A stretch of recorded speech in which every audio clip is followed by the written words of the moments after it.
Olá, tudo bem? Aqui é o Matheus Cuiava Nunes, eu sou médico veterinário e o artigo que eu irei trazer para vocês hoje são as doenças de felinos domésticos diagnosticadas no sul do Rio Grande do Sul, um estudo de 40 anos.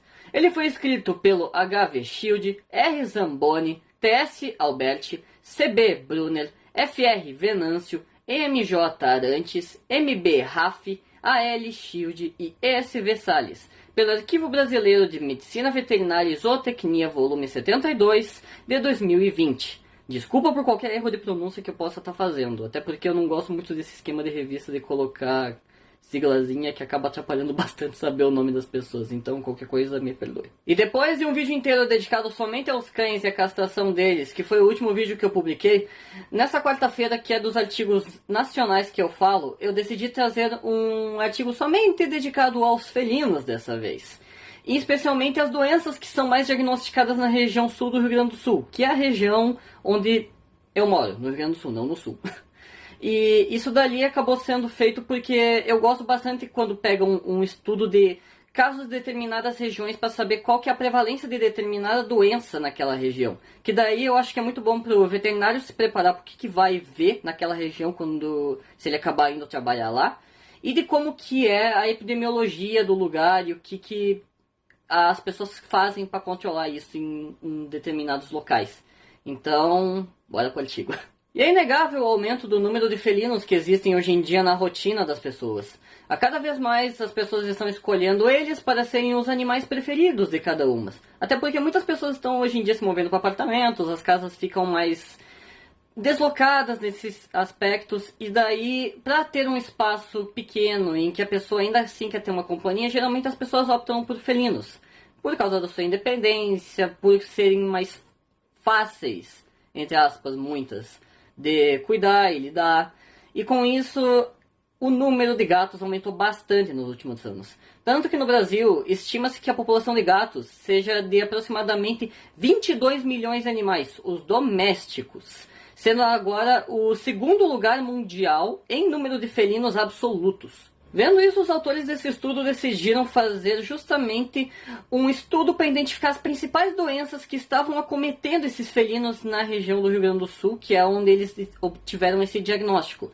Para identificar, eles acabaram pegando felinos que foram revisados dos protocolos de necrópsia em materiais recebidos no Laboratório Regional de Diagnósticos da UFPEL dos anos de 78 até 2018. E com isso foram considerados 4 faixas etárias: jovens até 1 ano de idade, adultos jovens de até uns 5 anos de idade, adultos maduros de 5 a 10 anos de idade e idosos acima de 10 anos de idade. Eles decidiram agrupar as doenças como tumores benignos e malignos, doenças bacterianas, doenças virais, fúngicas, doenças parasitárias, infecções sem um agente definido, intoxicações, outras doenças e inconclusivos quando não foi possível estabelecer um diagnóstico da doença.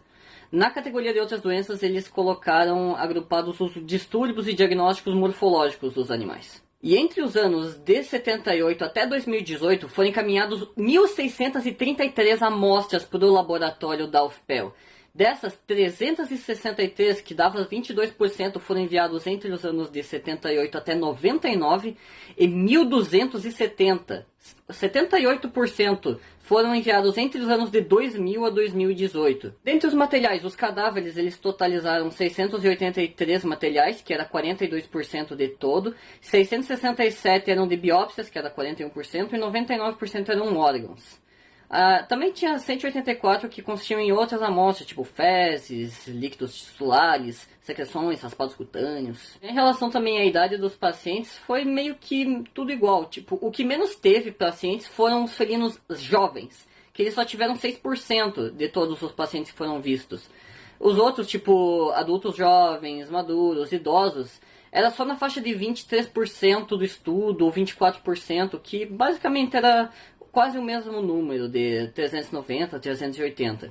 E com isso o artigo começa a dividir então em tabelas cada uma das doenças, sendo que os diagnósticos que foram realizados nos 1.633 cadáveres e nos materiais de felinos recebidos foram agrupados por etiologia. Eles estavam na tabela 1. Tumores benignos e neoplasias que foram diagnosticados em 28% dos cadáveres estão na tabela 2. Infecções bacterianas, fúngicas, virais, parasitárias ou qualquer outro tipo de infecção, que compôs 33% dos pacientes cadáveres, foram apresentadas na tabela 3, e outras doenças com diagnóstico morfológico, que compôs 24% dos pacientes, estão na tabela 4.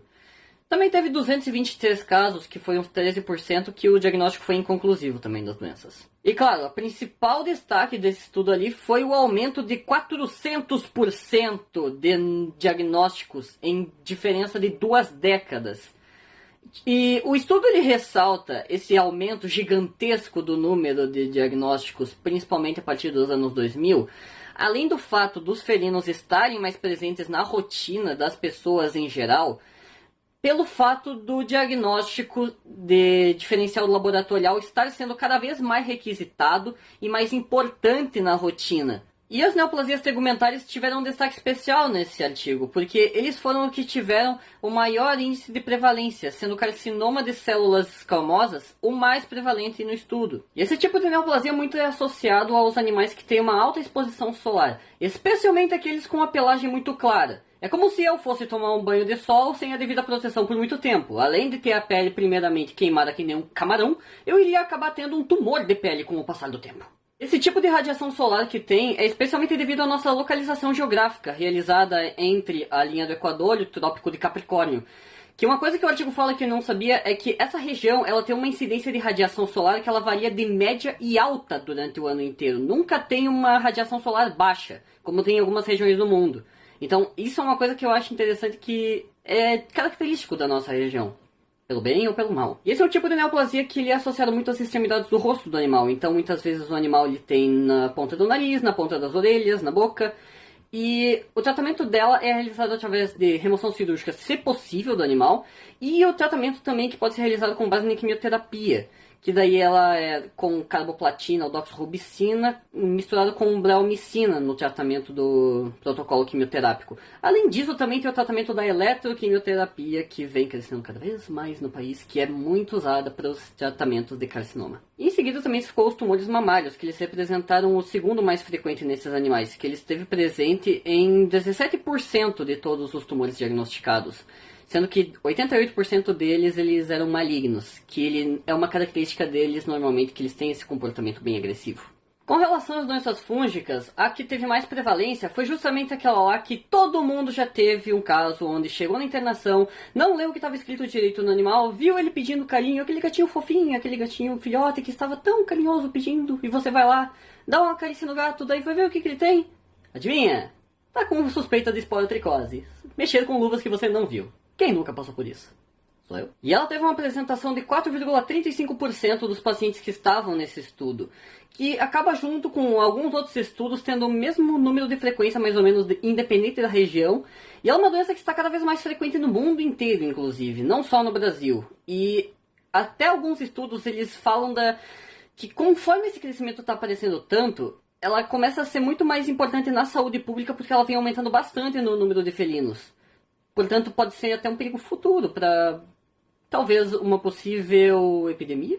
E o tratamento da esporotricose nos animais é através de fluconazol, itraconazol, que ele é administrado nos alimentos dos animais, por um período que ele se estende até 30 dias após o desaparecimento dos sinais da doença, além do aviso a todo mundo por perto de não mexa no felino que está com esporotricose. E leia os avisos antes de mexer neles. Às vezes o anjo da guarda do veterinário tá ativo, porque olha, tem cada coisa que acontece. Esse aumento também pode ser atribuído, pelo que o estudo fala, ao alto número de diagnóstico que vem acontecendo em relação ao que acontecia no passado. Daí fica aquele medo, será que está acontecendo uma epidemia? Não, às vezes sempre teve isso, só que na verdade ninguém estava diagnosticando. Agora que está tendo exames confirmatórios, daí sim que as pessoas conseguem saber. Em relação às doenças bacterianas, dermatites e otites, elas foram as principais causas, especialmente aquelas causadas por Staphylococcus spp, que elas têm uma grande importância na espécie felina. Já em relação às doenças virais, o primeiro destaque não vai para aquele que teve mais prevalência, na minha opinião, e sim para o segundo, que foi o registro do número de raiva e os casos que foram confirmados.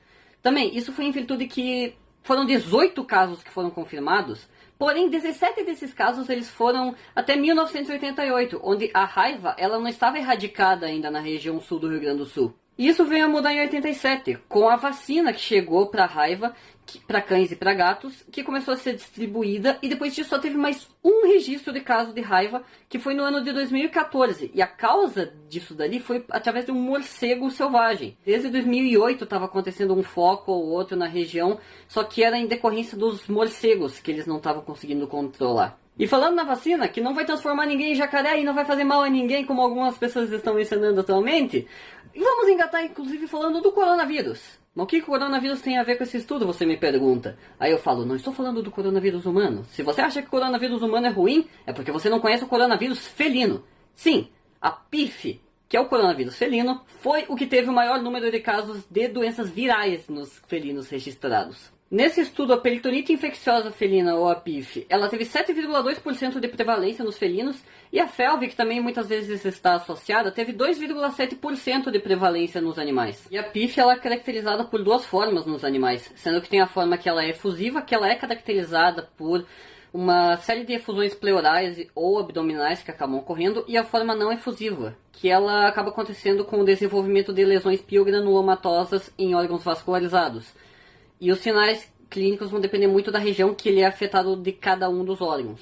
Além disso, a PIF ela tem o problema que se ela não apresentar nenhuma melhora no tratamento, que ele é simplesmente sintomático e de suporte para o animal, começa a ser considerada eutanásia em pouquíssimo tempo se tu vê que não começa a ter melhora do animal. Em um período de 5 dias, se tu vê que ele não está melhorando, está piorando, já começa a ser considerado eutanásia, porque o desenvolvimento da doença ele é muito rápido, principalmente porque ele acaba afetando muito o animal e deixa ele muito imunossuprimido no final de contas. Mas ainda assim, por que não teve um número muito alto de FeLV, que está muitas vezes associado a PIF, ou ao linfoma, inclusive?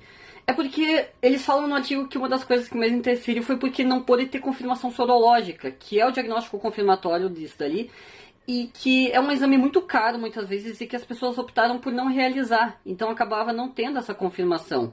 Ainda assim, é um fato relevante que um número expressivo de linfomas ele pode estar relacionado à manifestação da FeLV, embora isso não tenha sido confirmado por causa da falta da sorologia. Em relação aos parasitas, as parasitoses gastrointestinais foram as mais relatadas, e ainda assim não teve um número muito expressivo, teve somente 1,4% de todos os casos diagnosticados. Eles falam no estudo que isso pode ser muito provavelmente em virtude dos tutores estarem fazendo a vermifugação dos animais em casa, e que acaba sendo um pouquinho mais simples de cuidar desse tratamento neles. E o último destaque fica por conta dos doentes renais, que eles apresentaram 15,5% de todos os casos de doenças nesse estudo. E desses ali, inclusive, 73,5% foram animais acima de 7 anos de idade, o que acaba condizendo com outras médias de estudos que foram realizadas, e principalmente falam que acima de 10 anos os animais eles acabam tendo muito mais prevalência de doenças renais. A etiologia ela acaba variando bastante. Pode ter doenças nutricionais relacionadas à idade dos pacientes, o que eles comem, o que os tutores dão para eles. Há doenças sistêmicas, há doenças infecciosas, virais, parasitárias, e daí pode ser muitas outras coisas decorrentes, inclusive, de outras doenças mencionadas no próprio artigo. O estudo ele conclui falando que, com base no estudo, concluiu que a região sul do Rio Grande do Sul, especialmente na região de Pelotas, o encaminhamento dos felinos para o diagnóstico aumentou significativamente depois dos anos 2000, o que comprova que a espécie ela passou a ter maior importância como animal de companhia, além do fato de ter mais diagnósticos sendo realizados, e concluiu também que as neoplasias elas têm um papel relevante entre as doenças dos felinos, especialmente destacando-se o carcinoma das células escamosas e neoplasias mamárias. O resultado do estudo ele permitiu concluir que a esporotricose ela ainda é uma das doenças mais importantes em relação às zoonoses na região, e acaba indicando a possibilidade do aumento da prevalência dessa enfermidade em felinos, tanto na região sul do Rio Grande do Sul, quanto até em mais regiões do Brasil. E, consequentemente, o aumento no risco da transmissão ao homem. Porque, vale ressaltar, para quem não lembra, a esporotricose é uma zoonose. Então, cuidado ao dar carinho no gatinho. Então era isso, muito obrigado para quem acompanhou esse vídeo. Se você gostou, dá um gostei aqui que me ajuda bastante. Comenta também se você teve alguma dessas doenças que você viu na sua rotina e que acabou tendo alguma coisa, tipo um animalzinho que você deu carinho com esporotricose, ou um gatinho branco que acabou tendo carcinoma, ou alguma outra doença renal. Enfim, comenta alguma coisa que você possa ver que possa ser produtivo. Críticas e sugestões são sempre bem-vindas. Vale ressaltar que esse vídeo é apenas um recorte de um tema muito mais complexo sempre, tanto do artigo quanto do tema que ele acaba envolvendo. Então, sempre vai ser deixado alguma coisa de fora. Então, por isso eu recomendo que leia o artigo na íntegra, as referências dele e estudos complementares sempre. Então era isso, muito obrigado a todos. E segue a página também, artigos.vet, por favor.